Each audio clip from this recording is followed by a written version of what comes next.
Gun shop counters are alive with activity again, and the usual media pundits are throwing their usual tantrums.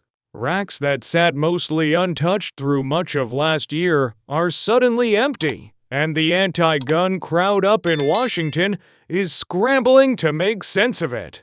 Is this just another round of panic buying, or is there something bigger going on, something rooted in long-term policy change?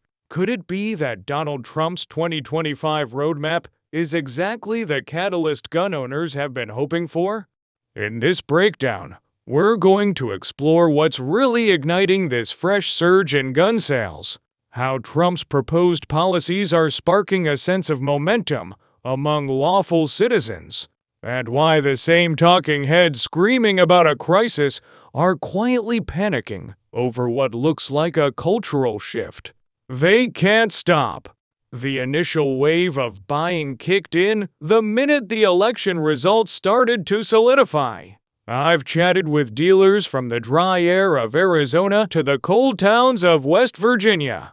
They're all reporting the same pattern: weekday foot traffic turning into full-on buying frenzies anytime a federal agency starts trending or a new regulation rumor hits social media. But this isn't panic, it's strategy. Most folks are walking in with a plan, picking up solid daily carry pistols, bulk packs of 9mm ammunition, and spare parts kits before prices jump. Online sellers are seeing record numbers on everything from red dot optics and trigger kits to Glock slide components. Some firearm companies are already showing stronger first quarter profits than what they pulled in during the second quarter of last year, and we're not even out of spring yet. If your favorite retailer has more backorder tags than usual, drop a comment. What's drying up near you? Is your local shop keeping pace, or are inventory levels falling fast? So what's at the root of all this activity? The biggest spark is Trump's proposed overhaul of federal gun enforcement, specifically his plan to shift the Bureau of Alcohol, Tobacco, Firearms, and Explosives under the Department of the Treasury. That might sound like bureaucratic shuffling, but in practice, it's a direct leash on an agency infamous for rewriting rules on the fly. No more surprise rulebooks on pistol braces. No last-minute redefinitions of receivers dropped in the middle of the night. With clearer oversight and more transparency in how tax dollars are spent, gun owners are finally getting some stability. And with that, the mindset has shifted from reacting in fear to preparing with intent. People are grabbing higher quality optics, choosing American bolt guns over foreign imports, and picking up a second stripped AR lower, not because they expect a ban, but because the regulatory roller coaster might finally be slowing down. Layered on top of that is Trump's executive directive, ordering the Department of Justice to clean out firearm laws that don't line up with a historical, constitutional reading of the Second Amendment. Legacy news outlets called it dangerous, but folks in the firearms community felt the impact right away. Silencer application times dropped. Gun owners who were hesitant to modify their braced pistols or add accessories are now back at the workbench, tricking out their gear. When government pressure eases, gun culture heats up. And this isn't just theoretical, real hardware is making a comeback. Case in point, the Franklin Armory RS7. This gun was almost buried in 2019 when the ATF tried to label it as a short-barreled shotgun. Franklin fought back and won in court. Now, under a pro-Second Amendment climate, this gun's back in force, chambered in either 5.56 or 300 blackout, featuring a 7.5-inch barrel with a straight rifled bore that dodges National Firearms Act restrictions. It's got all the agility of a short-barreled rifle without the paperwork. No tax stamp, no months-long approval delay, and no risk of bureaucratic reclassification. coming in just above $1,100. It's become a favorite for home protection and personal defense. And it's not just die-hard collectors snapping them up. Regular customers are asking for the RS7 by name, and they're walking out with full carts, not just browsing.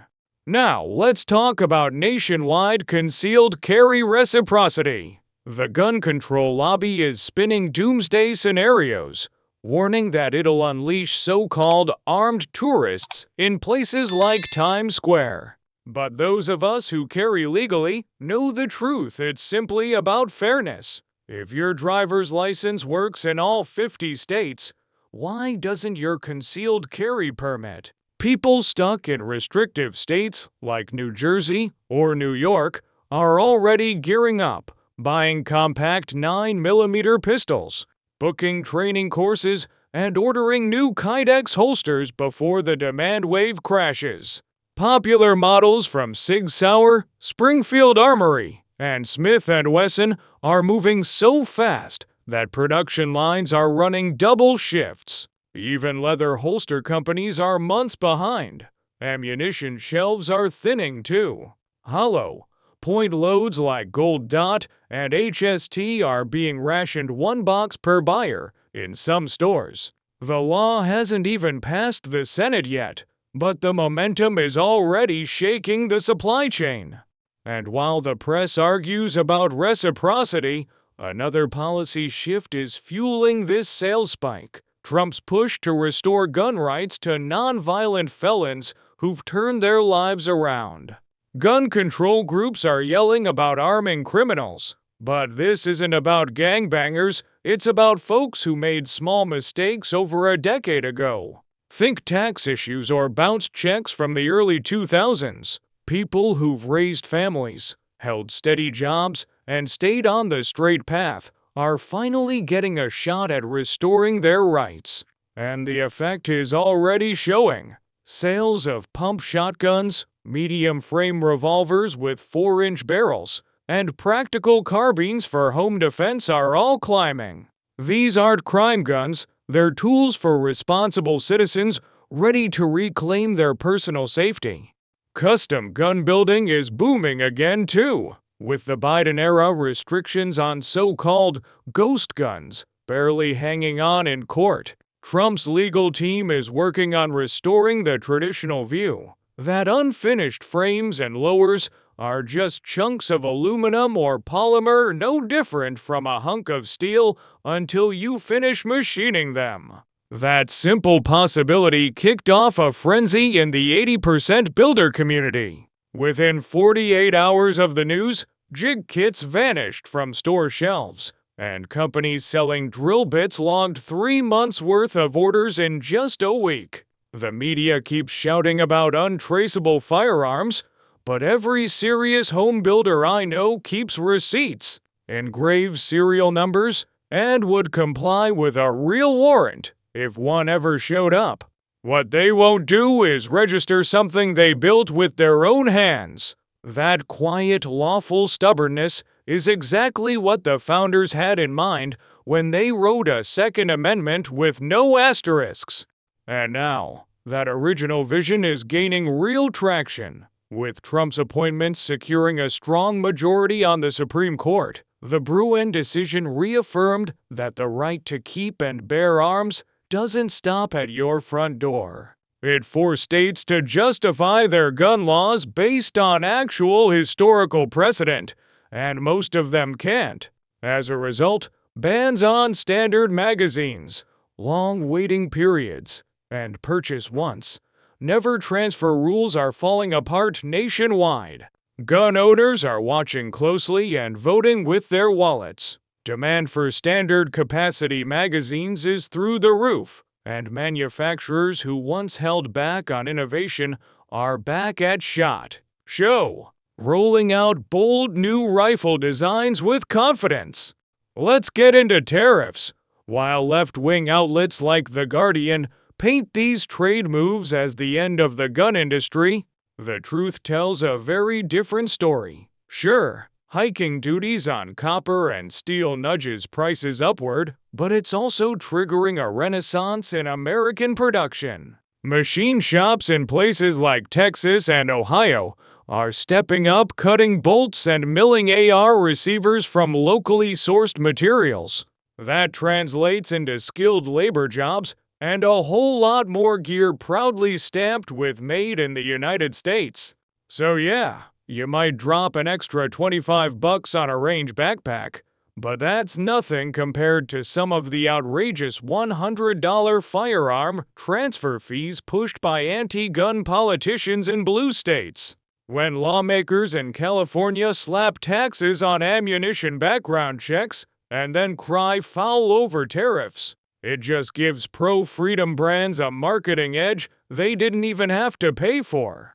Even import-heavy manufacturers are adapting fast. One well-known lock company that used to bring in cable parts from overseas recently inked a deal with a steel mill up in Wisconsin just 2 weeks after Trump announced a 90-day tariff reset. Is the new setup pricier? No doubt. But now they can brand their products as 100% American forged. And guess what? Gun owners who are constantly caricatured by the media don't mind shelling out a few extra dollars when it means they're not relying on countries that lock up pastors or snoop on civilians with spy balloons. Now, while mainstream media outlets keep repeating that more guns equals more crime, even their own statistics blow that narrative apart. The real spike in violence hit areas that defunded police departments, tied prosecutors' hands, and locked up gun stores during the pandemic. Meanwhile, in rural counties where concealed carry is part of everyday life, robbery rates are dropping like a rock. FBI data makes it plain armed civilians legally stop violent attacks thousands of times a year. But stories like that rarely make it to national headlines. They still spread, though from neighbor to neighbor, and that kind of grassroots proof is bringing new faces into the shooting world. We're talking about teachers, night shift nurses, rideshare drivers, ordinary folks who've realized that calling 911 doesn't magically summon help. And this isn't your run-of-the-mill panic buying spree either. Back in the day, people bought whatever was left on the shelf. Now, gun owners are thinking long-term. They're choosing reliable calibers with steady supply lines: 9mm, 5.56, 12-gauge buckshot, and dropping cash on real gear. Night sights, lights for their pistols, trauma kits, even plate carriers. Firearms training centers from the southern coast of Florida to the backcountry of Idaho are booked straight through the fall. Americans aren't just buying, they're leveling up. And when a population is well-trained and well-equipped, the odds of tyranny creeping in go way down. Of course, anti-gun activists are shouting that all this new ownership will lead to a flood of stolen firearms on the streets. But what they leave out is this: most guns used in crimes were already stolen, often from law-abiding citizens who had no choice but to leave their firearm in a vehicle because state laws banned carry. National reciprocity would fix that problem overnight, letting lawful gun owners carry from coast to coast and slashing car break-ins in the process. But the same folks crying about stolen guns are blocking that solution. It's not about logic anymore, it's pure politics. Meanwhile, the gun industry is booming. Ammunition companies are hiring. Holster companies are doubling shifts. Regional banks in places like Kansas and Nebraska are greenlighting loans for indoor shooting ranges. Even big investment firms that once ran scared from gun stocks are now putting money into companies that can't ship rifles fast enough. Some of the national chain stores that nearly dumped their firearm sections after the riots in 2020 are now walking that decision back because they saw where the customers went. And in the business world, money talks louder than op-eds. Law enforcement is shifting too. The Trump administration's Justice Department scrapped the nonsense about guns being a public health crisis and started focusing on actual criminals instead of carbine owners. That whole gun violence is a disease talking point from the Surgeon General? Gone. In its place, support for mental health and criminal accountability. Police departments saw morale climb fast. When your top brass views you as a partner instead of a liability, arrest rates go up, and so does public safety. Funny how that works better than banning 30-round magazines. Now let's talk locks. Some folks gripe that tariffs are making firearm safety gear too expensive. But American lockmakers are responding, lobbying for tax breaks and pushing common sense proposals. There's even a new bill floating around Congress that would let you deduct the full cost of any lock made in the United States. If it passes, you could buy a solid, high-quality safety device way better than those imported throwaways deducted from your taxes, and end up saving money in the end. That's smart policy backed by free market power. And importers? They're not sweating it either. Turkey is still shipping in great pump shotguns, and Austria hasn't slowed down on turning out the legendary Glock pistols. But the latest trade agreements are classifying certain sporting arms under reduced tariff brackets, so long as final assembly takes place in American factories. That means quicker warranty work, more jobs at home, and fewer lectures from folks who don't know the difference between a red dot and a laser.